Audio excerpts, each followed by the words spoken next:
This is the emptiest I've ever seen a truck stop.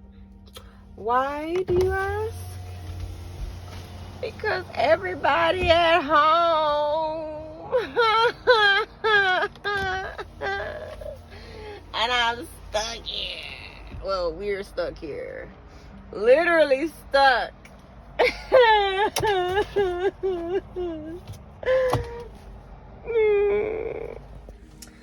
Hello everybody, Overkill Jill here, and I'm coming to give you an update on my trucking journey.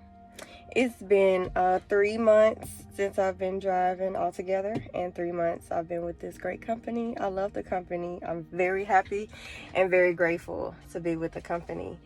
But I've been learning so much, and I was inspired to come and share with y'all just the last like 2 weeks of what I've experienced. Just 2 weeks alone.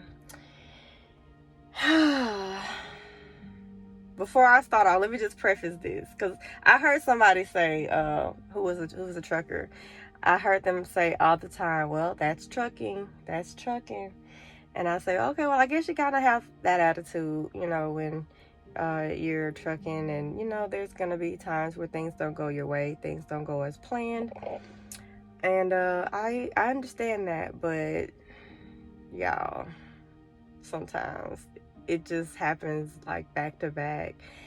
I decided to stay out for 24 days. With my company, every 6 days you're out, you get 1 day of home time. So I decided to stay out for 24 days and be home for 5 days. I wasn't even gonna be home for Christmas.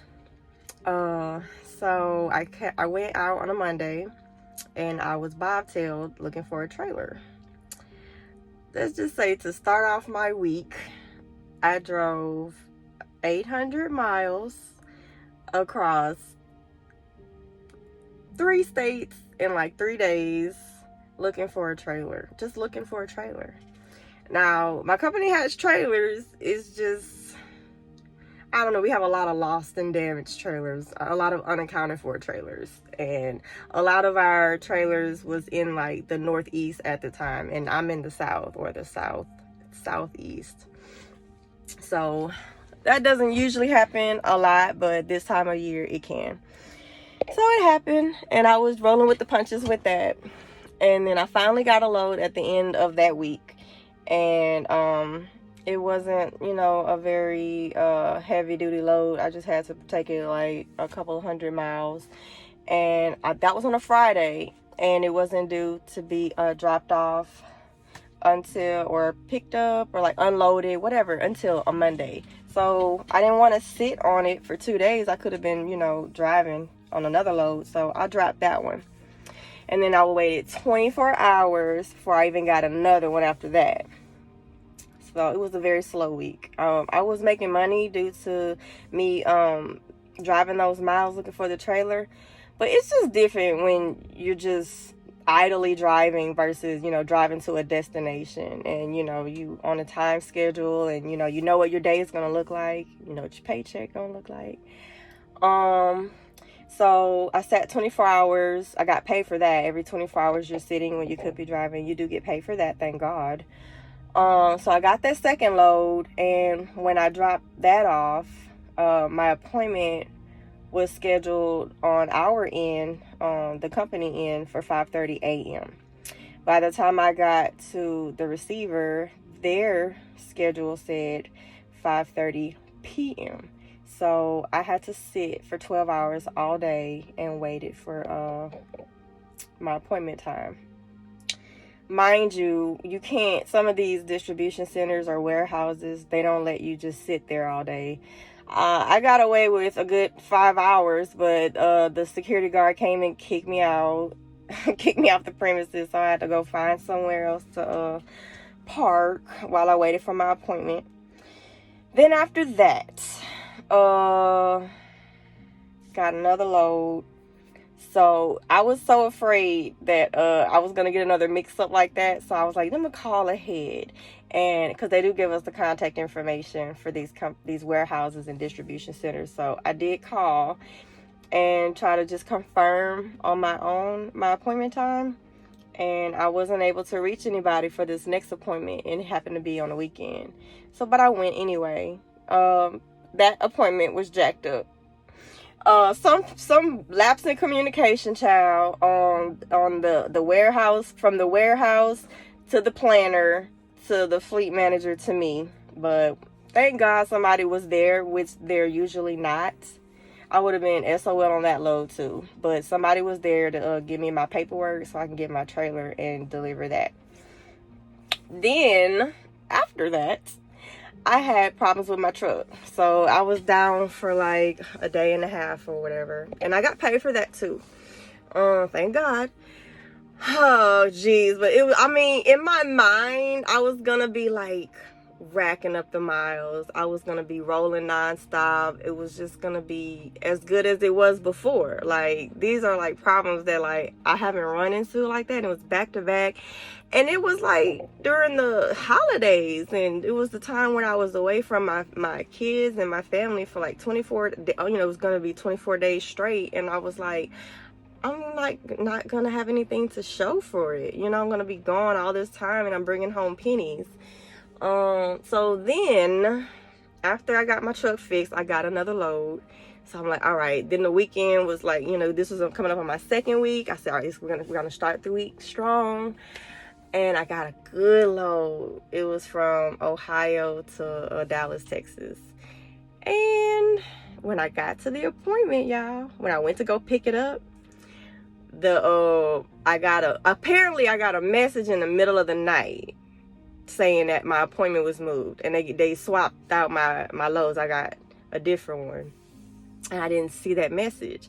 So when I got to the shipper, they was like, oh, your appointment's pushed back till tomorrow, so you can't pick up today. So like yeah, in trucking, just expect the unexpected, and just understand that the only constant is change, I guess. And like I said, I love my company. I'm grateful to be with my company. I'm sure every company has its own problems, but and I'm not gonna jump companies, like switch companies. I'm still gonna stay loyal to mine. I want to get my experience. I'm gonna learn from this. What I learned from it is check my damn messages when I wake up. And if I can try to confirm the appointments, it's not going to happen every time. But, so let's put the cherry on top. My last load taking me home. I'm on my way home, y'all. Headed home for Christmas. Gonna be home for Christmas Eve. And what happens? I just happened to look at my 70-hour clock, y'all. And I literally have like an hour left on my 70-hour clock. So I cannot, I'm on my way home, but I have to stop and park and break and wait for like my clock to reset, because I have no drive hours. I have no drive time. So it just keeps getting better and better and better. So yeah, this just a life update, a trucking vlog update, trucking journey update. It's been a hell of a ride so far. Hello everybody. I decided to come back and give you a brief training on the 70-hour hours of service clock. I was just talking about it, and I decided to come back and further explain it if any of y'all were confused as to what I was talking about when I said I ran out of drive time on my 11-hour and 70-hour clock. And that I was going to be gaining 6 more hours back. And I'm going to try to do this very clearly and concisely and short and sweetly. So, professional drivers are regulated by the Department of Transportation to drive a maximum of 70 hours per week. Well, a week is 8 days. It's an 8-day period. And you start that 8-day period with a 70-hour clock.